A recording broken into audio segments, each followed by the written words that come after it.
محترم عزیز دوستو، السلام علیکم ورحمۃ اللہ وبرکاتہ۔ اپنی دلچسپ کہانی کا آغاز کرتے ہیں۔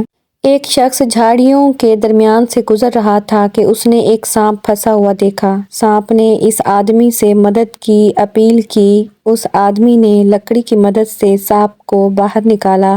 باہر آتے ہی سانپ نے اس آدمی سے کہا، میں تو تمہیں ڈسوں گا۔ اس شخص نے سانپ سے کہا کہ میں نے تو تمہارے ساتھ نیکی کی ہے، تم میرے ساتھ بدی کرنا چاہتے ہو؟ سانپ نے کہا، ہاں، نیکی کا بدلہ بدی ہے۔ اس آدمی نے کہا، چلو کسی سے فیصلہ کرا لیتے ہیں۔ وہ ایک گائے کے پاس گئے، اس کو سارا واقعہ سنایا اور فیصلہ کرنے کو کہا۔ اس نے کہا، واقعی نیکی کا بدلہ بدی ہے۔ جب میں جوان تھی، اپنے مالک کو دودھ دیتی تھی، وہ میرا بہت خیال رکھتا تھا، مجھے چارہ دیتا تھا۔ اب میں بوڑھی ہو گئی ہوں، اس نے میرا خیال رکھنا چھوڑ دیا۔ یہ سن کر سانپ نے کہا، اب تو میں ڈسوں گا۔ آدمی نے کہا، چلو ایک اور فیصلہ لیتے ہیں۔ اب مان گیا۔ انہوں نے ایک گدھے سے فیصلہ کروایا۔ گدھے نے بھی یہی جواب دیا کہ نیکی کا بدلہ بدی ہے۔ جب میرے اندر دم تھا تو مالک کے کام آتا تھا، وہ میرا خیال رکھتا تھا۔ جو ہی میں بوڑھا ہوا، اس نے مجھے بھگا دیا۔ سانپ نے اس آدمی کو ڈسنے ہی لگا تھا کہ اس نے منت کر کے کہا کہ ایک موقع اور دے دو۔ سانپ کے حق میں 2 فیصلے ہو چکے تھے، اس لیے وہ آخری فیصلہ لینے پہ مان گیا اور اس کی بار وہ ایک بندر کے پاس گئے، اس کو سارا واقعہ سنایا۔ کہا کہ فیصلہ کرو۔ بندر نے کہا، مجھے ان جھاڑیوں کے پاس لے چلو اور سانپ کو میرے سامنے ان جھاڑیوں میں پھینکو اور پھر باہر نکالو، اس کے بعد میں فیصلہ کروں گا۔ وہ تینوں ان جھاڑیوں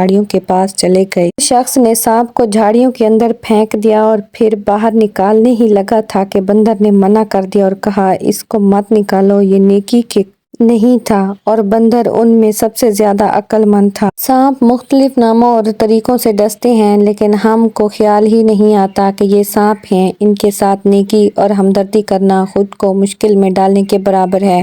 اس لیے ہمیں خیال کرنا چاہیے کہیں ہمارے ارد گرد بھی اسی طرح کے انسان نما سانپ تو نہیں جو مختلف طریقوں سے ڈستے ہیں۔